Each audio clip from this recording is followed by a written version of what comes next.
Hi, everyone. My name is Lori Fontana. I'm the Suffolk Region PTA Director. Welcome to Conflict Resolution, dealing with conflicts, difficult people, and resolving issues.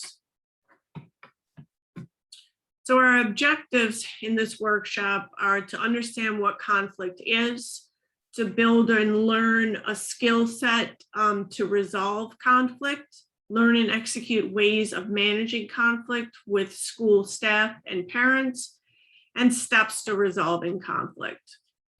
So what is conflict?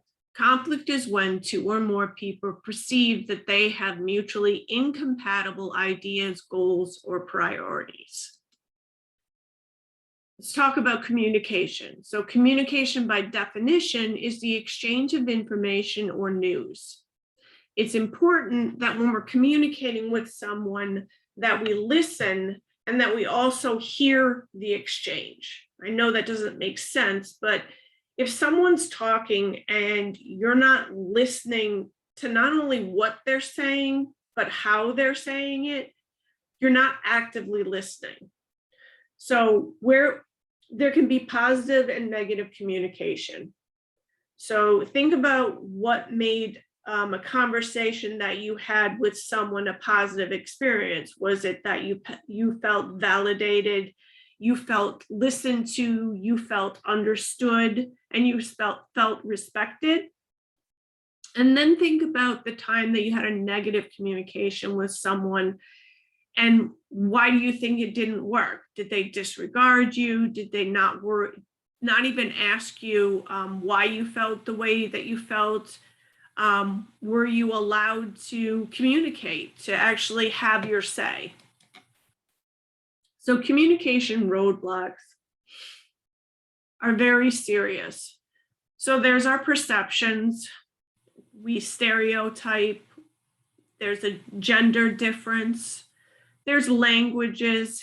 So even in a foreign language, depending on the different dialects and parts of the country, words can have different meanings.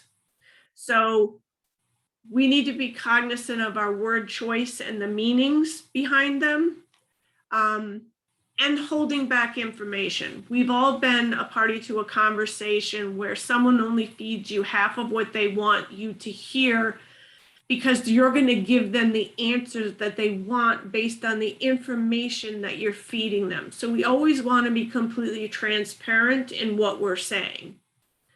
So there's negative reactions, sending responses, diverting conversations, solve or addressing the wrong problem. So a lot of times we go off on tangents that have really nothing to do with what we're talking about. And then there's the famous jumping to conclusions.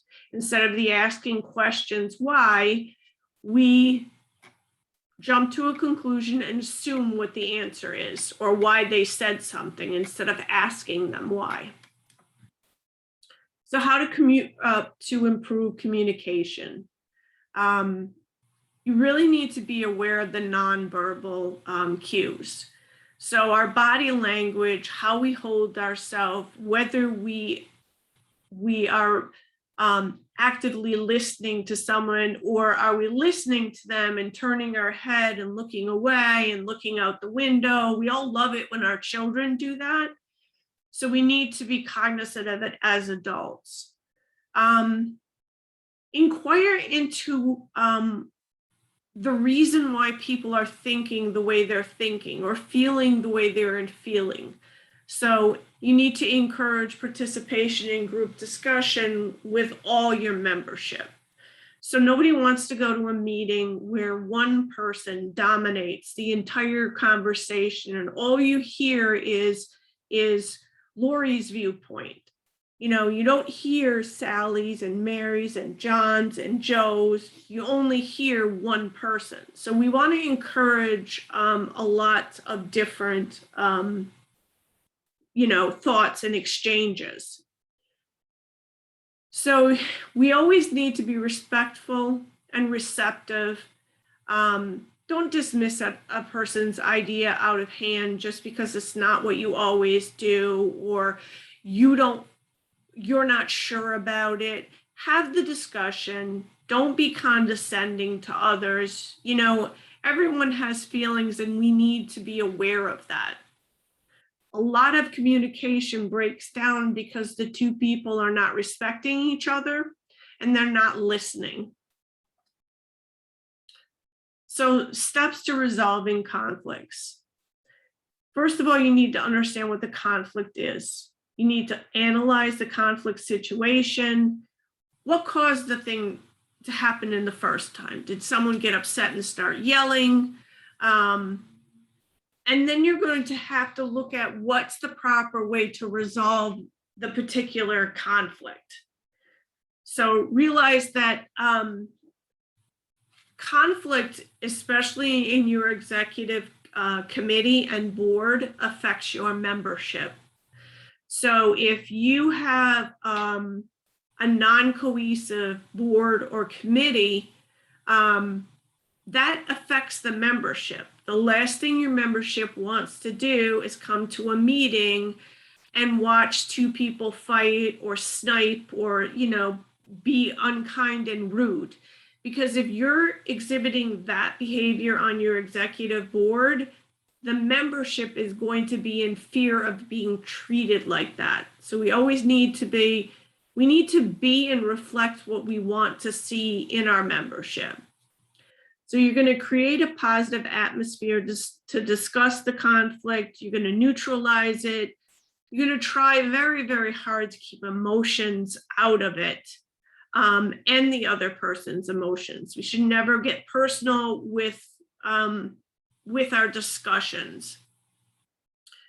Develop a mutual understanding or respect while dialoguing. We can use communication skills to gain a better understanding and then problem solve. So positive and negatives to conflict. So the negatives are unresolved anger, personality clashes, negative climate, diversion of energy from work, group cohesion disrupted. And then the positive of proper communication is you have more involvement in your PTA, you increase positive outcomes to things, you get personal growth on yourself. We all work with people we don't like. Every single day we work with people that we don't like. We talk to our children about, you know, dealing with people that they don't have to, you know, you don't have to like everyone, but you do have to be kind, you do have to be respectful, and you do have to work with them.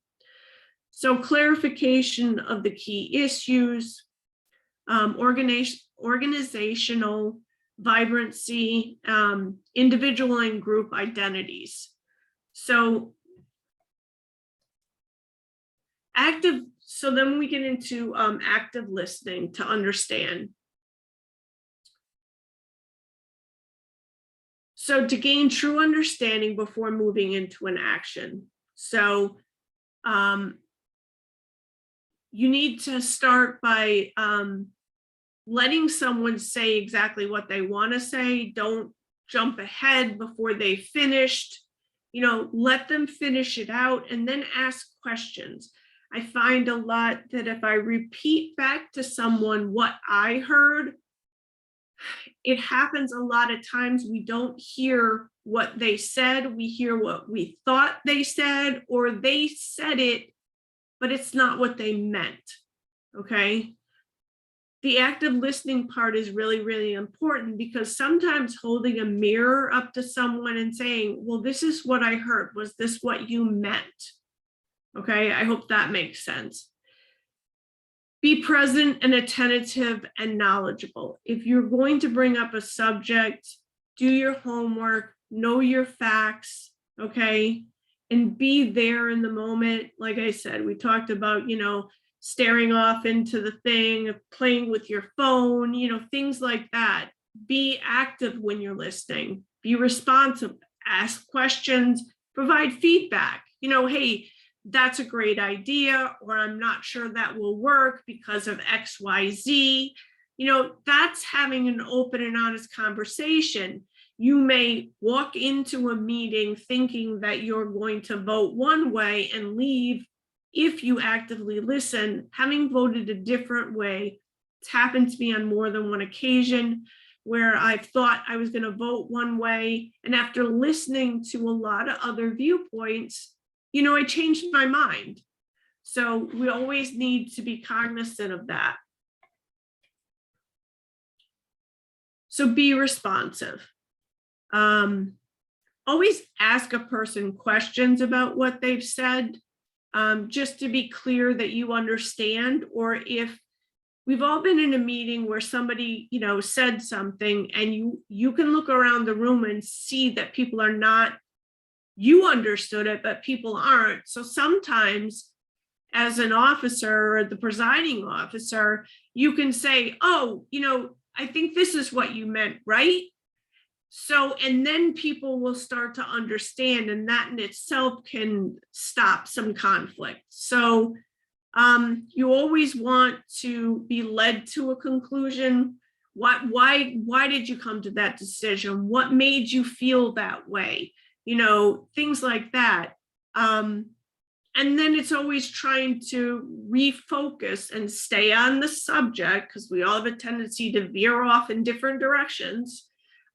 We do that with our significant others sometimes also. So what the problem is in trying to stay on task of that refocusing. Always, please always show respect. You don't know it until you ask it. And so you need to understand their position and where they're coming from. They may be coming from a different place than you are.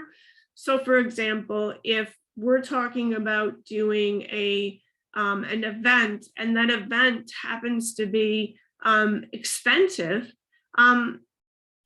show respect that not everyone, someone may say, well, we can't do that, that's too expensive. Those are views and things that need to be listened to. It's not always about what we want, but it should be about what everyone wants. Introduce information. What would you think if we did this? Or can you find any fault or flaws or issues with doing something this way? I don't have all the answers. I have a great board behind me. I always ask the question, what do you guys think of this? Can anybody think of anything? I want them to find the fault in what I'm saying before something happens, okay? So be responsive and always provide positive feedback. Paraphrase. So when that incident happened, you felt like, what I think I'm hearing is that you really need. So that's active listening. If you're repeating back to them what you think you heard, you're going to know whether that's the truth. So instead of saying he's a two-faced liar, come up with something like, well, I really prefer honesty, in the people I surround myself with. You don't have to go so hardcore. Again, think of the way you would think of speaking in an office or to the people in your church or in your other clubs. So think about that. So summarize and say things like, well, let me recap what I think is going on. If I'm wrong, please let me know. Always be willing to say that you could have gotten it wrong by stating that, if I'm wrong, please let me know. That gives the people the comfort to say, no, I don't think you understood me, okay? Because you're already admitting you could have made a mistake. And the quickest way to stop a bully or an aggressive person is to, take the wind out of their sails. And if you're already admitting that you could possibly be wrong, where are they going to go with that? So managing conflict in your PTA. You always need to be aware of what caused it and how you can prevent it from happening again. Make sure that your entire board is knowledgeable on what PTA is about. Okay, most of the time, the issues that happen in PTAs are parents and members arguing over things that they want to do that they're not supposed to do. So the more educated your PTA is, the better off that you are. Make sure that your policies and your procedures and your bylaws are all available, okay? You know, if you're gonna say, we're not doing that, explain why you're not doing that. Explain that because of, you know, we're not doing the bouncy castle because New York State Resource Guide and our insurance won't allow us to do that. So it's not you being the bad guy. It's, you know, you're giving the reasons why you're not doing it, okay? So the bylaws are the function of the PTA, so is your New York State Resource Guide. Be proactive in running your PTA by using parliamentary procedures. The best thing that I think that you can do is set up meeting rules. So here's an example of some meeting rules that would stop a lot of conflict. Number one, there will be a 10-minute discussion for each action item or topic. So that way you're limiting the time that you're going to spend on that subject. Okay, you're saying it's going to happen for 10 minutes and then this conversation is over and we're going to vote on it or we're going to table it for another time. So B, members must raise their hand to be recognized by the president. Okay, no more yelling out this, that, me, and cutting people off. Okay, only one member may speak at a time. Each member will have a chance to speak before acknowledging to speak a second time. So that stops that one member who always has something to say and spends the entire time talking, and that is the only one that gets to talk. So that person only gets one shot. Everybody else gets to talk.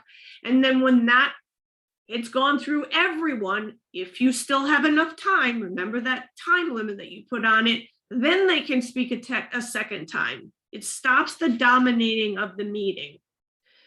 You're going to limit the amount of time that each member gets to speak. Say each member will be given 2 minutes to speak. Cell phones are to be used for emergency purposes only. The chair will appoint a timekeeper for the meeting. No side or cross conversations are permitted. Respect all members when they are speaking. And then you end it with something like, have fun and enjoy your meeting.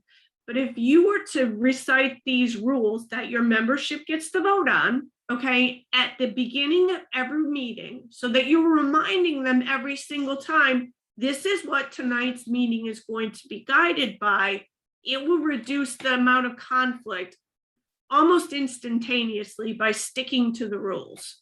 Having an agenda, not diverting. You can always refer something to a committee if it becomes, a long-winded conversation. So managing conflict in the PTA. Open communication takes a lot of work. We all know that in any relationship, open communication takes a lot of work.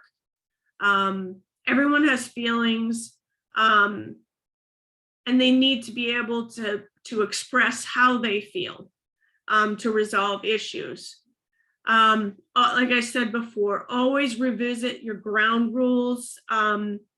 If your meeting is getting, ruly, if somebody's not following the rules, you bang your gavel or you call the meeting to attention, you remind them of the rules, and then you move on again.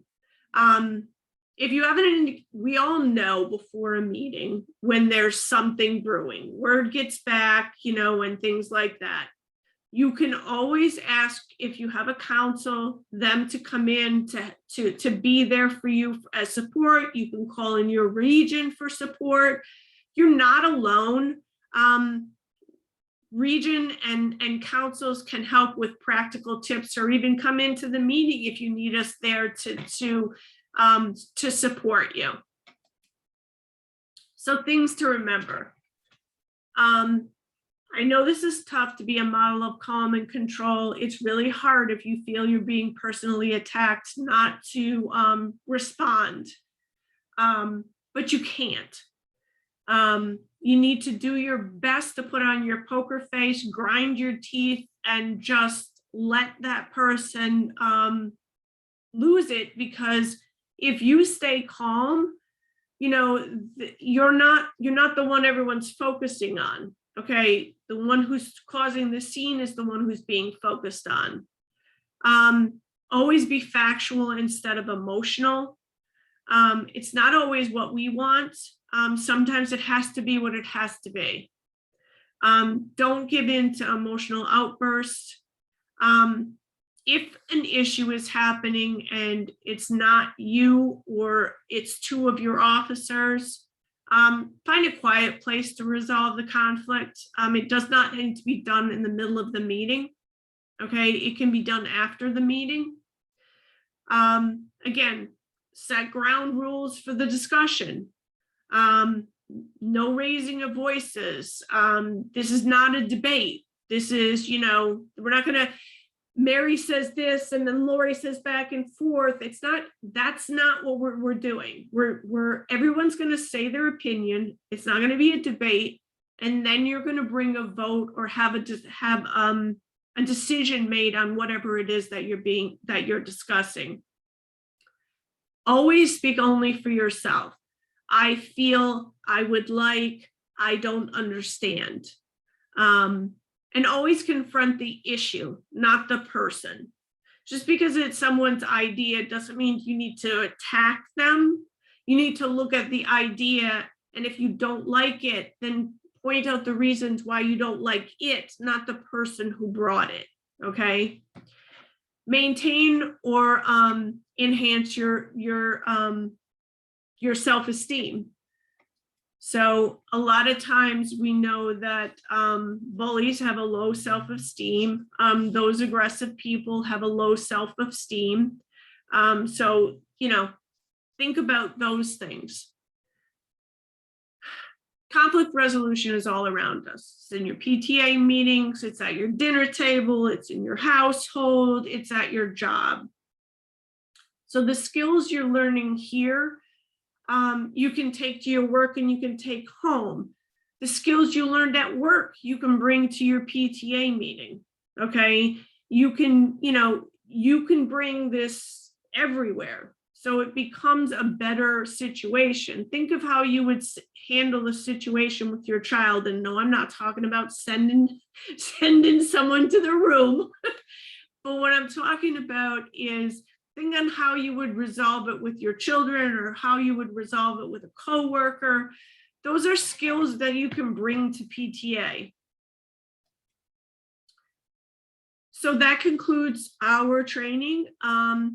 If you have any questions, I believe you can type them in the chat box. And I hope you enjoyed the workshop and I hope you learned something. Thank you.